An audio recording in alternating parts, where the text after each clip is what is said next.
காது இருக்கின்றவர்கள் கேட்க கடவீர்கள் என்கிறது Bible. It is not physical, it is metaphysical. கேட்கும் திறன், இந்த கேட்கும் திறன் இருக்குல்ல, அதை பத்தி சொல்ல வரேன். விருத்தாச்சலத்துல பொங்கல் விழா. நீங்க எல்லாம் உரி அடிச்சு விளையாடி இருக்கீங்களா?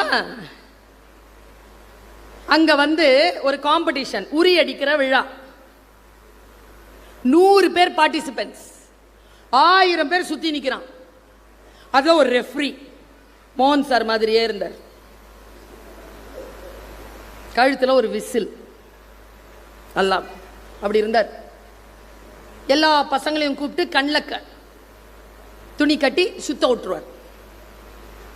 அது சுத்திக்கிட்டே இருக்கும்போது தப்பு தப்பா வழி காட்டுவார். உங்களை மாதிரி இல்லை, வேற மாதிரி, அவரை மாதிரி. அது விளையாட்டு, அப்படிதான். தப்பு தப்பா சொல்வார். அப்பதானே காம்படிஷன்ல ஜெயிக்கிறது ருசி கூடும். 6 வயசு பையங்க அவன். நான் இந்த பிள்ளைகளுக்கிட்ட எப்படி சொல்றதுன்னு தெரியல, நான் சொல்றேன், புரிஞ்சுக்கோ. ஜெயிக்கிறவனுக்குன்னு ஒரு ஸ்ட்ராட்டஜி இருக்கு. யார் ஜெயிக்கிறா அப்படின்னா, யார் ரொம்ப கவனத்தோட இருக்கிறாங்களோ அவங்க ஜெயிக்கிறாங்க. கவனம் சிதறக்கூடியவர்கள். ஒரு சில பேர் சொல்லுவாங்களா, முக்கா கிணறு தாண்டிட்டேன்னு. முக்கா கிணறு தாண்டினாலும் உள்ளதான் விழணும். 1 இன்ச்சுங்க, 1 மார்க்கில் போயிடுச்சுங்க. ஓ, 98 வாங்கி கூட என் பிள்ளைக்கு கிடைக்கல. 98னா எவ்வளோ பர்சன்டேஜ் வாங்க?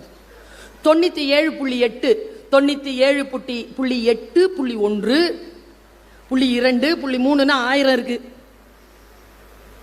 Competition, high competition. ஹை காம்படிஷனான இந்த சூழல்ல ஒருத்தன் எப்படி ஜெயிக்கிறது? அந்த குழந்தை எனக்கு சிறகு கொடுத்துச்சிங்க. 6 வயசு குழந்தைங்க ஜெயிச்சுட்டு வந்துட்டான். ஜெயிச்சுட்டு பக்கத்தில் உட்காந்துட்டு இருக்கான். நான் அப்படி பார்த்தேன். கத்தினா கத்தி மாதிரி இருந்தாங்க, வில்லிலிருந்து புறப்படுற அம்பி மாதிரி இருந்தாங்க. இப்படி பார்க்கும்போது கண்ணு எனக்கு தெரிஞ்சு சொல்றேன், ஒபாமா இருந்தார்ல முதல்ல பாஸ்ட் பிரசிடென்ட், அப்படி இருந்துங்க கண்ணு அவனுக்கு. ஷார்ப்பா அப்படி பார்த்தான். என்ன பேரு உனக்குன்னு கேட்டேன். அவன் பேரு சொன்னான், சூப்பர் பேரு, ராஜராஜன். ஃபுல் பேரு சொல்லுப்பான, ராஜராஜ சோழன். ஹே, உனக்கு பையன் பிறந்தா என்ன பேர் வைப்பேன்னு கேட்டேன். சொன்னாம் பாருங்க பதில். அது என் தாத்தாவுக்கு நான் ஏற்கனவே வச்சிட்டேன். என்னடா பேரு? ராஜேந்திர சோழன். பையன் கிட்ட ஏதோ விஷயம் இருக்கு, அடங்க மாட்டேங்கிறாங்க. உங்களுக்கு தெரியுமா, குழந்தைகள் அடங்காம இருந்தால், அடங்காமல் இருக்கக்கூடிய அந்த காற்றுக்கு வேலி போடாமல் மிக கவனமாக அந்த காற்றை செலுத்தக்கூடிய பேராற்றல் படைத்த அரசியல் தலைவர்களும் சமூக ஊடகவியலாளர்களும் படைப்பாளர்களும் ஆசிரியர்களும் பெற்றோர்களும் தேவைப்படுகிறார்கள். அந்த கட்டற்று ஓடுகின்ற காற்று போல் உட்கார்ந்து அந்த குழந்தை கிட்ட கேட்ட, எப்படிடா ஜெயிச்ச சொல்றியா? தற்செயலா நிகழ்ந்த மாதிரி இல்லடா, பிளான் பண்ணி தான் ஜெயிச்சிருக்க. நல்லா தெரிஞ்சுக்கோங்க, யாரும் தற்செயலாக ஜெயிப்பது இல்லை. அவங்க ஜெயிக்கிறதுக்கு பின்னால ஒரு ஸ்ட்ராட்டஜி இருக்கு, ஒரு முயற்சி இருக்கு. அந்த முயற்சியில் வேண்டுமானாலும் நீங்கள் விமர்சனம் வைத்துக் கொள்ளுங்கள். அவளுக்கு என்ன, இன்னொரு விஷயம் சொல்லி கொடுத்துட்டு போயிடுறேன். யாராவது உங்களை பார்த்து உனக்கு என்னப்பா அப்படின்னு கேட்டா, அன்னியோட அவன் ஃப்ரெண்ட்ஷிப்பை கட் பண்ணிடுங்க. எப்படி சொல்லுவாங்க, உனக்கு என்ன, உனக்கு என்னப்பா போயான்ட்டு போயிடுங்க. கனெக்ஷனே வச்சிருக்காது. பயமா இருக்குங்க எனக்கு அந்த மாதிரியான ஆட்களை பார்க்க. சில பேர் சொல்லுவாங்க தெரியுமா, ஊருக்கே சாப்பாடு போடுறீங்க, உங்களுக்கு சாப்பாடு போடுறதுக்கு நாங்க யாரு? அப்ப எனக்கு பசிக்காதா? எப்ப பார்த்தாலும் ஊருக்கே சாப்பாடு போட்டு இருக்கவா? நானே செத்து நானே எழுந்து நானே எழுது நானே படுத்துக்கவா? முடியாதுல்ல. எவ்வளவுதான் பெரிய மனிதர்களாக இருந்தாலும், பேரன்பு செலுத்தக்கூடியவர்களாக இருந்தாலும், அவர்கள் மீது அன்பு செலுத்துவதற்கான ஆட்களை அந்த ஆன்மா தேடிக்கொண்டுதான் இருக்கிறது என்பது எப்பொழுது நமக்கு புரியும்? இந்த குழந்தை கிட்ட நான் பேசினேன், எப்படி தங்கம் ஜெயிச்ச? அவன் சொன்னாங்க, அந்த மழலை மொழியில் சொன்னதை நான் உங்களுக்கு சொல்லுகிறேன், முடிந்தால் குழந்தைகளே புரிந்து கொள்ளுங்கள். சில பேர் இருக்கிறாங்க, என் பிள்ளை எல்லாத்துலயும் ஃபர்ஸ்ட், என் வீட்டில் ஃபெயிலா பொண்ணும் ஒன்று இருக்கும்.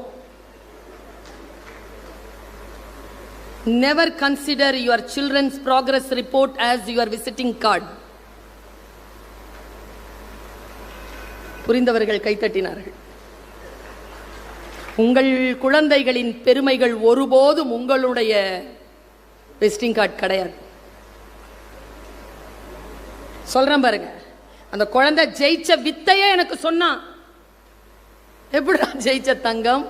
அதுவா, இந்த ரெஃப்ரி அங்கிள் இருந்தார்ல, ஆமா, இந்த ரோஸ் கலர்ல விசில் போட்டு வச்சிருந்தாரு, தோ வச்சிருக்கிறாரு அவர்தான். ஆமா, அவர் என் கண்ணை கட்டினாரா? சரி, ஊன்னு ஊதுனாரு காதுல, சரி, சுத்தி விட்டார். அப்புறமா தப்பு தப்பா வழி சொன்னார். 1000 பேர் கத்துறாங்க. சரி, எப்படி ஜெயிச்ச? 1000 பேர் கத்துனதை நீங்க தான் பாத்தீங்கல்ல? பார்த்தேன். எப்படி ஜெயிச்ச சொல்லு. அது என்ன தெரியுமா? அந்த பிராக்டிஸ். எடுத்து ஒரு அடிதான் அட்டெம்ப்ட், அவ்வளவுதான். அப்படி பண்ணிட்டோம்னா வாய்ப்பு முடிஞ்சது.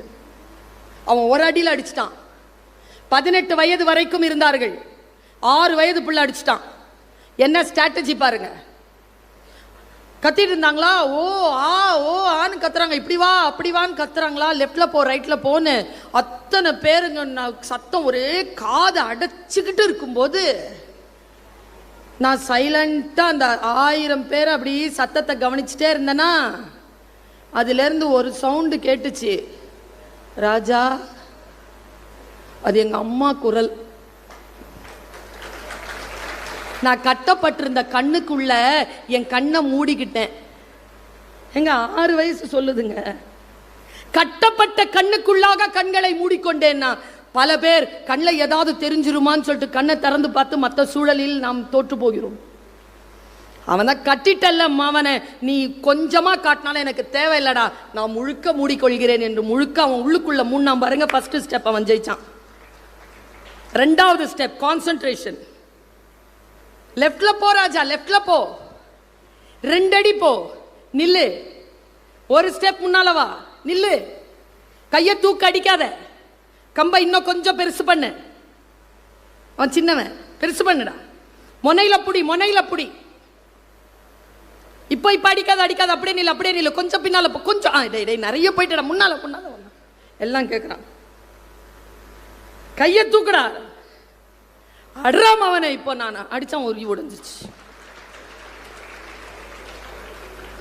யாரை பின்பற்றுகிறோம்? யாரின் மீது கவனம் வைக்கிறோம்? அந்த கவனம் சரியான மனிதர்களாக நமக்கு இருந்து விட்டால், நாம் பல பேரை சந்திச்சிருக்கேங்க வாழ்க்கையில் தோற்றவர்கள். அவர்கள் எல்லாம் தவறான மனிதர்களால் வழிகாட்டப்பட்டவர்கள். திருக்குரானிலே ஒரு மிகப்பெரிய சாபம் இருக்கு. ஒருவனுக்கு நரகம் எழுதப்படுகிறது. யாருக்கு தெரியுமா? தவறாக வழிகாட்டுகின்றவனுக்கு நரகம் என்று. அந்த நரக பட்டியலில் ஒருவன் தவறாக வழிகாட்டுபவன்.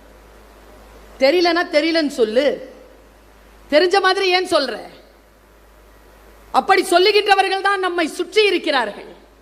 நம்முடைய வாழ்க்கை நமக்கு வழிகாட்டுகின்ற பொழுது கொஞ்சம் வைராக்கியத்தோட இருங்க. இந்த வைராக்கியம் தான் வாசிப்பு பழக்கம் என்பது வைராக்கியம். என் உறவுகளே, நான் சில புத்தகங்களை வைத்திருக்கிறேன். இதை ரொம்ப இயற்கையின் முன்னால் நான் சொல்லுகிறேன்.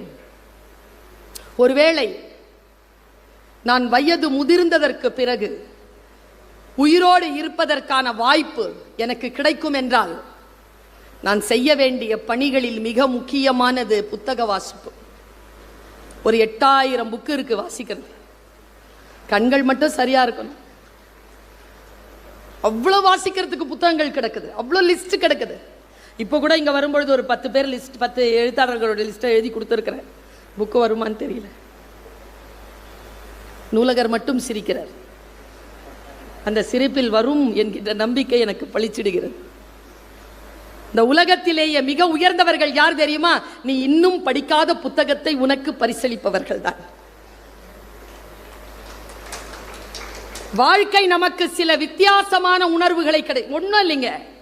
நான் டெய்லி தினசரி படிக்காமல் என் வீட்டு வாசலை நான் தாண்டுவதில்லை. தினத்தந்தி படிச்சிருவேன், மற்றதெல்லாம் காலேஜில் போய் படிப்பேன். வீட்டில் தினத்தந்தி ஹிந்து ரெண்டுத்தையும் படிக்காம வாசலை தாண்ட மாட்டேன்.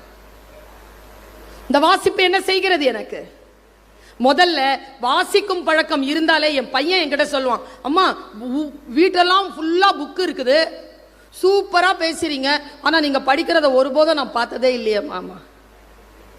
அது எப்படி படித்ததை நீ பார்த்ததில்லை? ஏனென்றால் நான் ஒரு புத்தகத்தை வைத்துக்கொண்டே அலைய மாட்டேன், சீக்கிரம் படித்து முடித்து விடுவேன். எடுத்தனா படிச்சனா அவ்வளவுதான். எடுத்து படிப்பதற்கான அந்த பயிற்சி, கண்களால் அப்படியே வாசித்துக் கொண்டே போவதற்கான பயிற்சி ஒரு வைராக்கியத்தை தரும். அம்பிகா என்கின்ற ஒரு பெண்ணை சொல்கிறேன் நான். அந்த பெண் 10வது வகுப்பு படித்து ஒரு கான்ஸ்டேபிளுக்கு மனைவியா வந்துட்டாங்க மும்பையில். அவங்களுக்கு ரொம்ப பிடிச்சதுங்க. அந்த கணவனுக்கு அயன் பண்ணி கொடுக்குற அந்த யூனிஃபார்ம் பார்த்துக்கிட்டே இருந்திருக்கு அந்த அம்மா. சும்மா படிக்க ஆரம்பிக்கிறதுக்கு பர்மிஷன் கேட்டிருக்கேன், நான் படிக்கவான்னு. வீட்டில் இருந்தபடியே படிச்சிருக்குங்க. 10 வருஷங்க. 10 வருஷம் படித்து எக்ஸாமினேஷன்லாம் எழுதி டிஎஸ்பி ஆயிடுச்சுங்க. ஃபர்ஸ்ட் போஸ்டிங் எங்கே தெரியுமா? வீட்டுக்காரரு கான்ஸ்டபிளாக இருக்கிற அந்த போலீஸ் ஸ்டேஷனில்.